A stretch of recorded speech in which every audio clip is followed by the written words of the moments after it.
ಏನಿಲ್ಲ, ನಮ್ಮ ಡಿಪಾರ್ಟ್ಮೆಂಟಲ್ಲಿ ಏನೇನು ವರ್ಕ್ಗಳು ಮಾಡಿರ್ತಕ್ಕಂಥದ್ದು ಅದನ್ನು ಭಾಳ ಗಮನ ಇಟ್ಕೊಂಡು ಕೆಲವೆಲ್ಲ ವಿಚಾರಗಳನ್ನು ಕೇಳಿದರು. ಭಾಳ ಖುಷಿಪಟ್ಟರು. ಎಸ್ಪೆಷಲಿ ಕೆಲವು ರಿಫಾರ್ಮ್ಸ್ನ ಮಾಡೋದಕ್ಕೆ ನನಗೇನು ಈ ಡಿಪಾರ್ಟ್ಮೆಂಟ್ ಪೋರ್ಟ್ಫೋಲಿಯೋ ಕೊಟ್ಟಾಗ ಏನು ನನಗೆ ಟಾರ್ಗೆಟ್ ಕೊಟ್ಟಿದ್ದರು, ಆ ಟಾರ್ಗೆಟ್ನ ಮತ್ತು ಅದಕ್ಕಿಂತ ಹೆಚ್ಚಾಗೂ ಕೂಡ ಕೆಲವು ವಿಚಾರಗಳನ್ನು ಎಸ್ಪೆಷಲಿ ಈ ಸಂವಿಧಾನ ಪೀಠಿಕೆ ಶಾಲೆಯಲ್ಲಿ ಓದ್ತಕ್ಕಂಥದ್ದಾಗಲಿ ಮತ್ತು ಈ ಆಜಿಮ್ ಪ್ರೇಮ್ಜಿ ಫೌಂಡೇಶನ್ ಈ ನ್ಯೂಟ್ರಿಷನಿಗೆಲ್ಲ ಹೇಳಿದರು. ಸ್ವಲ್ಪ ಕಲ್ಯಾಣ ಕರ್ನಾಟಕ ಭಾಗದಲ್ಲೆಲ್ಲ ಸ್ವಲ್ಪ ಅಕ್ಷರ ಆವಿಷ್ಕಾರ ಅಂತ ಹೇಳಿ ಒಂದು 5,000 crores ಸ್ಪೆಷಲ್ ಗ್ರ್ಯಾಂಟ್ ಇದೆ. ಅದರೊಳಗೆ 25% ಬರೀ ಎಜುಕೇಷನ್ಗೆ ಕೊಡಿ ಅಂಥೇಳಿ ಏನು ಇಟ್ಟಿದ್ದಾರೆ, ಅದ್ರ ಬಗ್ಗೆನೂ ಕೂಡ ಹೆಚ್ಚು ಚರ್ಚೆ ಮಾಡಿದರು.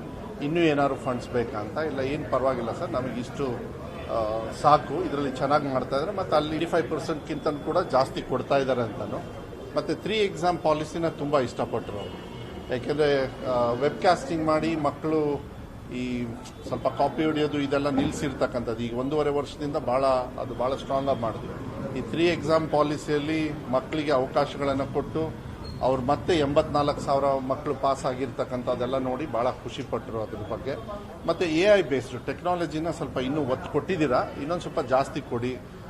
ಇಂಟ್ರಾಕ್ಟಿವ್ ಸ್ಮಾರ್ಟ್ ಕ್ಲಾಸಸ್ಸು ಇದಕ್ಕೆಲ್ಲ ಸ್ವಲ್ಪ ನಾನು ಹೇಳಿದೆ. ಈ ರೂಮ್ಸಿಗೆ ಸ್ವಲ್ಪ, ಯಾಕೆಂದರೆ ಮಲೆನಾಡು ಭಾಗದಲ್ಲಿ ಮತ್ತು ಹಿಂದಿನ ವ್ಯವಸ್ಥೆಯಲ್ಲಿ ಏನಾಗಿತ್ತು ಅಂದರೆ ಸುಮಾರು ಸಾವಿರಾರು ಶಾಲೆಗಳಿಗೆ ಅನುದಾನವನ್ನು ಕೊರತೆಯಿಂದ ಮಾಡಿದರು. ನಾವು ಬಂದಮೇಲೆ ಈ ವಿಕಾಸ ಯೋಜನೆ ಅಡಿಯಲ್ಲಿ ಸಾಕಷ್ಟು ಪೂರ್ಣ ಮಾಡಿದ್ವಿ. ಇನ್ನೂ ಸ್ವಲ್ಪ ಶಾರ್ಟೇಜ್ ಇದೆ, ಅದರಲ್ಲಿ ನನಗೆ ಅದೊಂದಕ್ಕೆ ಸ್ವಲ್ಪ ಸಹಕಾರ ಬೇಕು. ಅದು ಬಿಟ್ಟರೆ ಮತ್ತೇನು ಇಲ್ಲ ಅಂತ ಹೇಳಿದಾಗ ಅವರು ಭಾಳ ಖುಷಿಪಟ್ಟರು. ಬಟ್ ತುಂಬ ಔಟ್ಸೈಡ್ ಕಲಿಕೆಗೆ ಈ ವರ್ಷ ಕಲಿಕೆಗೆ ಒತ್ತನ್ನು ಕೊಡ್ತಕ್ಕಂಥದ್ದು. ಯಾಕೆಂದರೆ ಸಾಕಷ್ಟು ಏನು ಕಲಿಕೆಯಲ್ಲಿ ಪ್ರೀ ಪ್ರೈಮರಿ ಇರ್ಬೋದು, LKG UKGಯಿಂದ ಮತ್ತು 1ನೇ ಕ್ಲಾಸಿಂದ 4ನೇ ಕ್ಲಾಸ್ವರೆಗೂ ಇರ್ಬೋದು, ಮತ್ತು ಮಿಡ್ಲ್ ಕ್ಲಾಸಿಗೆ ಮತ್ತು ಹೈಸ್ಕೂಲಿಗೆ ಮತ್ತು PUCಗೆ ಕಲಿಕೆಗೆ ಹೆಚ್ಚು ಒತ್ತನ್ನು ಕೊಡೋಕ್ಕೆ ಹೇಳಿದ್ದಾರೆ. ಅದು ಬಿಟ್ಟರೆ ಮತ್ತಿನ್ನೇನಿಲ್ಲ. He was very happy. Party ಇನ್ನೇನಿಲ್ಲ, ನನಗೆ OBC ಪ್ರೆಸಿಡೆಂಟ್ ಕೊಟ್ಟಿದ್ದಾರೆ. ಅದನ್ನು ನಾನು ಹೋಗಿ ಎಲ್ಲೆಲ್ಲಿ ನಾನು ಯಾವುದೇ ಡಿಸ್ಟ್ರಿಕ್ಟಿಗೆ ಹೋದಾಗ ಯಾವ ರೀತಿ ಅವ್ರಿಗೆ ನನಗೆ ಡೈರೆಕ್ಷನ್ಸ್ ಇತ್ತು. OBC ಪ್ರೆಸಿಡೆಂಟು ಇರೋದ್ರಿಂದ ಪಾರ್ಟಿ ಆಫೀಸ್ನ ಭೇಟಿ ಮಾಡಿ ಅಲ್ಲಿ ವಿಚಾರಗಳನ್ನು ಅವ್ರ ಜೊತೆಗೆಲ್ಲ ಚರ್ಚೆ ಮಾಡಿ, ನನ್ನ ಡಿಪಾರ್ಟ್ಮೆಂಟ್ ಅಲ್ಲದೆ ಎಲ್ಲ ಎಜುಕೇಷನ್ ಮಿನಿಸ್ಟರ್ ಆಗಿ ಹೋಗ್ತಕ್ಕಂಥದ್ದು ಕೆಲಸನ. ಮತ್ತು ಈಗ ನನಗೆ ಒಂದು 100 ಡೇಸಲ್ಲಿ 100 ಫಂಕ್ಷನ್ಸ್ ಅಂತ ಹೇಳಿ ಒಂದು ಟಾರ್ಗೆಟ್ ಕೊಟ್ಟಿದ್ದಾರೆ. ಅದನ್ನು ರೆಡಿ ಮಾಡ್ಕೊಳ್ಳಿ ಅಂತ ಹೇಳಿದ್ದಾರೆ. ಅದನ್ನು ನಾನು ರೆಡಿ ಮಾಡ್ಕೊಳ್ಳೋದು ನನ್ನ OBCಯಲ್ಲಿ ಮಾತ್ರ, OBCಯಲ್ಲಿ ಮಾಡ್ಕೊಳ್ತಾರೆ. ಅದು ಬಿಟ್ಟರೆ ಮತ್ತಿನ್ನೇನು ಜಾಸ್ತಿ ಆಗಲ್ಲ. I think if he is asking all these questions, evaluation in terms of what is your performance ಅಂತ, ನಾಟ್ ಫಾರ್ ಎನಿ ಡಿಸಿಷನ್ ಅವ್ರಿಗೆ ಬಿಟ್ಟಿರೋದು. ನಾನು ಅದ್ರ ಬಗ್ಗೆ ಎಲ್ಲ ನಾನು ಹೇಳೋದಕ್ಕಾಗೋದಿಲ್ಲ.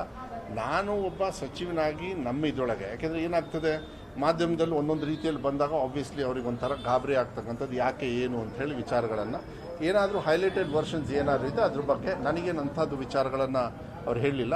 ನಾನು ಕೆಲವು ಡಿಫಿಷಿಯನ್ಸಿ ಏನಿದೆ ನನ್ನ ಡಿಪಾರ್ಟ್ಮೆಂಟಲ್ಲಿ ಹೇಳ್ಕೊಳ್ಬೇಕಾಗತ್ತೆ. ಅದನ್ನು ಅವರು ಉಸ್ತುವಾರಿ ಆಗಿ ನಾನು ಅವ್ರಿಗೆ ಹೇಳಬೇಕಾಗತ್ತೆ. ಬಟ್ ನನಗೆ ಫಂಡ್ಸ್ದು ಕೊರತೆ ಅಂತೂ ನನಗಿಲ್ಲ. ಯಾಕೆಂದರೆ ಎಜುಕೇಷನಿಗೆ 33,000 ಕೋಟಿಯಿಂದ 37,000 ಈ ಸತಿ ಸುಮಾರು 42-43,000 ಕೋಟಿ ಕೊಟ್ಟಿದ್ದಾರೆ. ಮತ್ತು ಔಟ್ಸೋರ್ಸಿಂದ CSR ಮತ್ತು ಫೌಂಡೇಶನ್ನಿಂದ ತುಂಬ ತಂದಿದ್ದೀನಿ. ಅದೇ ಒಂದು 4-5,000 ಕೋಟಿ ನಾವು ಅದಕ್ಕೆ ಭಾಳ ಖುಷಿ ಆದರು. ಬೇರೆಯವರೆಲ್ಲ ಯೂಶಲಿ ಡೆವಲಪ್ಮೆಂಟಿಗೆ ದುಡ್ಡು ಬೇಕಾಗ್ತದೆ ಅವರಿಗೆ, ಆದರೆ ಎಜುಕೇಷನಲ್ಲಿ ನನಗೆ CSR ಮತ್ತು ಫೌಂಡೇಶನ್ನು ಬೇರೆಯವರು ಆಜಿಮ್ ಪ್ರೇಮ್ಜಿ ಇರ್ಬೋದು, ಇನ್ಫೋಸಿಸ್ ಇರ್ಬೋದು, ಇವರೆಲ್ಲರೂ ಕೂಡ ಸಾಕಷ್ಟು ಸಹಕಾರ ಮಾಡೋದು ಅವ್ರು ಖುಷಿಪಟ್ಟರು. ಅಂದರೆ ಅಲ್ಲಿಗೆ ಅಡ್ಮಿನಿಸ್ಟ್ರೇಷನ್ ಚೆನ್ನಾಗಿದ್ದರೆ ಈ ಥರ ಆಗುತ್ತೆ ಅನ್ನೋದು, ಇದನ್ನು ಚೆನ್ನಾಗಿ ಮಾಡ್ಕೊಂಡು ಹೋಗಿ ಅಂದರು. ಮತ್ತು ಆ ಥರ ಬಿಟ್ಟು ಇನ್ನೇನು ಜಾಸ್ತಿ ಏನು ಕೇಳಲಿಲ್ಲ.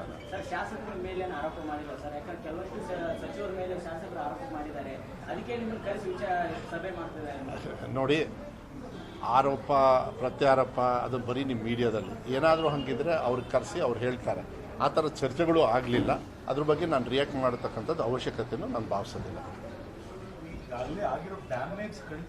ಅದು ಮೋಸ್ಟ್ಲಿ ನನಗನ್ಸುತ್ತೆ ಜಾಸ್ತಿ ಮೀಡಿಯಾದಲ್ಲಿ ಆಗಿರಬೇಕೇ ಹೊರತು ನಮ್ಮಲ್ಲಾಗಿರೋದು ಸರಿ ಮಾಡ್ಕೋತಾರೆ. ಅದು ಹೈಕಮಾಂಡ್ ಇದ್ದಾರೆ, ಅದ್ರ ಬಗ್ಗೆ ನಾನು ಚರ್ಚೆ ಮಾಡೋಕ್ಕೆ ಹೋಗೋದಿಲ್ಲ.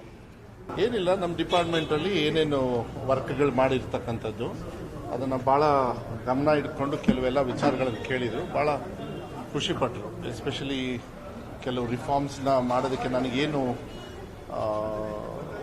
ಈ ಡಿಪಾರ್ಟ್ಮೆಂಟ್ ಪೋರ್ಟ್ಫೋಲಿಯೋ ಕೊಟ್ಟಾಗ ಏನು ನನಗೆ ಟಾರ್ಗೆಟ್ ಕೊಟ್ಟಿದ್ದರು, ಆ ಟಾರ್ಗೆಟ್ನ ಮತ್ತು ಅದಕ್ಕಿಂತ ಹೆಚ್ಚಾಗೂ ಕೂಡ ಕೆಲವು ವಿಚಾರಗಳನ್ನು ಎಸ್ಪೆಷಲಿ ಈ ಸಂವಿಧಾನ ಪೀಠಿಕೆ ಶಾಲೆಯಲ್ಲಿ ಓದ್ತಕ್ಕಂಥದ್ದಾಗಲಿ ಮತ್ತು ಈ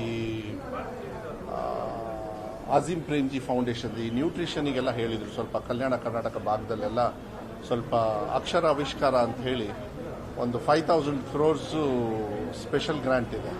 ಅದರೊಳಗೆ 25% ಬರೀ ಎಜುಕೇಷನ್ಗೆ ಕೊಡಿ ಅಂಥೇಳಿ ಏನು ಇಟ್ಟಿದ್ದಾರೆ. ಅದ್ರ ಬಗ್ಗೆನೂ ಕೂಡ ಹೆಚ್ಚು ಚರ್ಚೆ ಮಾಡಿದರು. ಇನ್ನೂ ಏನಾದ್ರು ಫಂಡ್ಸ್ ಬೇಕಾ ಅಂತ. ಇಲ್ಲ, ಏನು ಪರವಾಗಿಲ್ಲ ಸರ್, ನಮಗಿಷ್ಟು ಸಾಕು, ಇದರಲ್ಲಿ ಚೆನ್ನಾಗಿ ಮಾಡ್ತಾ ಇದ್ದಾರೆ. ಮತ್ತು ಅಲ್ಲಿ 85%ಗಿಂತ ಕೂಡ ಜಾಸ್ತಿ ಕೊಡ್ತಾ ಇದ್ದಾರೆ ಅಂತಲೂ. ಮತ್ತು 3 ಎಕ್ಸಾಮ್ ಪಾಲಿಸಿನ ತುಂಬ ಇಷ್ಟಪಟ್ಟರು ಅವರು. ಯಾಕೆಂದರೆ ವೆಬ್ಕಾಸ್ಟಿಂಗ್ ಮಾಡಿ ಮಕ್ಕಳು ಈ ಸ್ವಲ್ಪ ಕಾಪಿ ಹೊಡೆಯೋದು ಇದೆಲ್ಲ ನಿಲ್ಲಿಸಿರ್ತಕ್ಕಂಥದ್ದು ಈಗ 1.5 ವರ್ಷದಿಂದ ಭಾಳ ಸ್ಟ್ರಾಂಗಾಗಿ ಮಾಡಿದ್ವಿ. ಈ 3 ಎಕ್ಸಾಮ್ ಪಾಲಿಸಿಯಲ್ಲಿ ಮಕ್ಕಳಿಗೆ ಅವಕಾಶಗಳನ್ನು ಕೊಟ್ಟು ಅವ್ರು ಮತ್ತೆ 84,000 ಮಕ್ಕಳು ಪಾಸ್ ಆಗಿರ್ತಕ್ಕಂಥದ್ದೆಲ್ಲ ನೋಡಿ ಭಾಳ ಖುಷಿಪಟ್ಟರು ಅದ್ರ ಬಗ್ಗೆ. ಮತ್ತು AI ಬೇಸ್ಡ್ ಟೆಕ್ನಾಲಜಿನ ಸ್ವಲ್ಪ ಇನ್ನೂ ಒತ್ತು ಕೊಟ್ಟಿದ್ದೀರಾ, ಇನ್ನೊಂದು ಸ್ವಲ್ಪ ಜಾಸ್ತಿ ಕೊಡಿ. ಇಂಟ್ರಾಕ್ಟಿವ್ ಸ್ಮಾರ್ಟ್ ಕ್ಲಾಸಸ್ಸು ಇದಕ್ಕೆಲ್ಲ ಸ್ವಲ್ಪ ನಾನು ಹೇಳಿದೆ. ಈ ರೂಮ್ಸಿಗೆ ಸ್ವಲ್ಪ, ಯಾಕೆಂದರೆ ಮಲೆನಾಡು ಭಾಗದಲ್ಲಿ ಮತ್ತು ಹಿಂದಿನ ವ್ಯವಸ್ಥೆಯಲ್ಲಿ ಏನಾಗಿತ್ತು ಅಂದರೆ ಸುಮಾರು ಸಾವಿರಾರು ಶಾಲೆಗಳಿಗೆ ಅನುದಾನವನ್ನು ಕೊರತೆಯಿಂದ ಮಾಡಿದರು. ನಾವು ಬಂದಮೇಲೆ ಈ ವಿಕಾಸ ಯೋಜನೆ ಅಡಿಯಲ್ಲಿ ಸಾಕಷ್ಟು ಪೂರ್ಣ ಮಾಡಿದ್ವಿ. ಇನ್ನೂ ಸ್ವಲ್ಪ ಶಾರ್ಟೇಜ್ ಇದೆ. ಅದರಲ್ಲಿ ನನಗೆ ಅದೊಂದಕ್ಕೆ ಸ್ವಲ್ಪ ಸಹಕಾರ ಬೇಕು. ಅದು ಬಿಟ್ಟರೆ ಮತ್ತೇನು ಇಲ್ಲ ಅಂತ ಹೇಳಿದಾಗ ಅವರು ಭಾಳ ಖುಷಿಪಟ್ಟರು. ಬಟ್ ತುಂಬ ಔಟ್ಸೈಡ್ ಕಲಿಕೆಗೆ ಈ ವರ್ಷ ಕಲಿಕೆಗೆ ಒತ್ತನ್ನು ಕೊಡ್ತಕ್ಕಂಥದ್ದು. ಯಾಕೆಂದರೆ ಸಾಕಷ್ಟು ಏನು ಕಲಿಕೆಯಲ್ಲಿ ಪ್ರೀ ಪ್ರೈಮರಿ ಇರ್ಬೋದು, LKG UKGಯಿಂದ ಮತ್ತು 1ನೇ ಕ್ಲಾಸಿಂದ 4ನೇ ಕ್ಲಾಸ್ವರೆಗೂ ಇರ್ಬೋದು, ಮತ್ತು ಮಿಡ್ಲ್ ಕ್ಲಾಸಿಗೆ ಮತ್ತು ಹೈಸ್ಕೂಲಿಗೆ ಮತ್ತು PUCಗೆ ಕಲಿಕೆಗೆ ಹೆಚ್ಚು ಒತ್ತನ್ನು ಕೊಡೋಕ್ಕೆ ಹೇಳಿದ್ದಾರೆ. ಅದು ಬಿಟ್ಟರೆ ಮತ್ತಿನ್ನೇನಿಲ್ಲ. He was very happy. Party ಇನ್ನೇನಿಲ್ಲ. ನನಗೆ OBC ಪ್ರೆಸಿಡೆಂಟ್ ಕೊಟ್ಟಿದ್ದಾರೆ. ಅದನ್ನು ನಾನು ಹೋಗಿ ಎಲ್ಲೆಲ್ಲಿ ನಾನು ಯಾವುದೇ ಡಿಸ್ಟ್ರಿಕ್ಟಿಗೆ ಹೋದಾಗ ಯಾವ ರೀತಿ ಅವ್ರಿಗೆ ನನಗೆ ಡೈರೆಕ್ಷನ್ಸ್ ಇತ್ತು. OBC ಪ್ರೆಸಿಡೆಂಟು ಇರೋದ್ರಿಂದ ಪಾರ್ಟಿ ಆಫೀಸ್ನ ಭೇಟಿ ಮಾಡಿ ಅಲ್ಲಿ ವಿಚಾರಗಳನ್ನು ಅವ್ರ ಜೊತೆಗೆಲ್ಲ ಚರ್ಚೆ ಮಾಡಿ ನನ್ನ ಡಿಪಾರ್ಟ್ಮೆಂಟ್ ಅಲ್ಲದೆ ಎಲ್ಲ ಎಜುಕೇಷನ್ ಮಿನಿಸ್ಟರ್ ಆಗಿ ಹೋಗ್ತಕ್ಕಂಥದ್ದು ಕೆಲಸನ. ಮತ್ತು ಈಗ ನನಗೆ ಒಂದು 100 ಡೇಸಲ್ಲಿ 100 ಫಂಕ್ಷನ್ಸ್ ಅಂತ ಹೇಳಿ ಒಂದು ಟಾರ್ಗೆಟ್ ಕೊಟ್ಟಿದ್ದಾರೆ. ಅದನ್ನು ರೆಡಿ ಮಾಡ್ಕೊಳ್ಳಿ ಅಂತ ಹೇಳಿದ್ದಾರೆ. ಅದನ್ನು ನಾನು ರೆಡಿ ಮಾಡ್ಕೊಳ್ಳೋದು ನನ್ನ OBCಯಲ್ಲಿ ಮಾತ್ರ, OBCಯಲ್ಲಿ ಮಾಡ್ಕೊಳ್ತಾರೆ. ಅದು ಬಿಟ್ಟರೆ ಮತ್ತಿನ್ನೇನು ಜಾಸ್ತಿ ಆಗಲ್ಲ.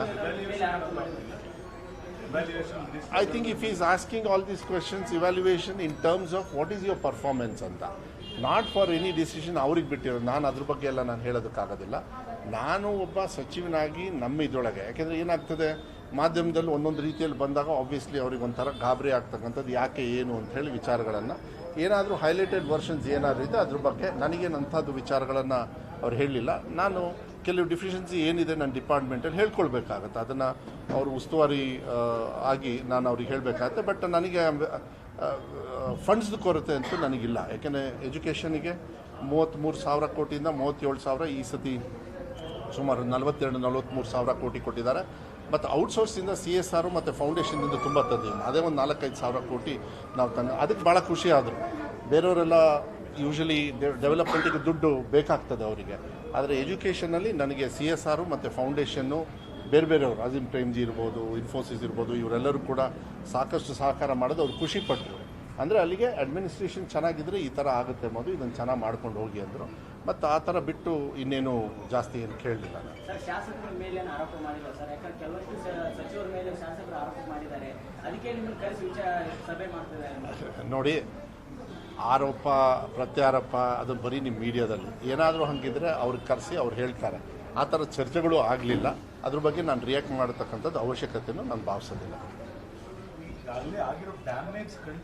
ಅದು ಮೋಸ್ಟ್ಲಿ ನನಗನ್ಸುತ್ತೆ ಜಾಸ್ತಿ ಮೀಡಿಯಾದಲ್ಲಿ ಆಗಿರಬೇಕೇ ಹೊರತು ನಮ್ಮಲ್ಲಾಗಿರೋದು ಸರಿ ಮಾಡ್ಕೋತಾರೆ. ಅದು ಹೈಕಮಾಂಡ್ ಇದ್ದಾರೆ, ಅದ್ರ ಬಗ್ಗೆ ನಾನು ಚರ್ಚೆ ಮಾಡೋಕ್ಕೆ ಹೋಗೋದಿಲ್ಲ.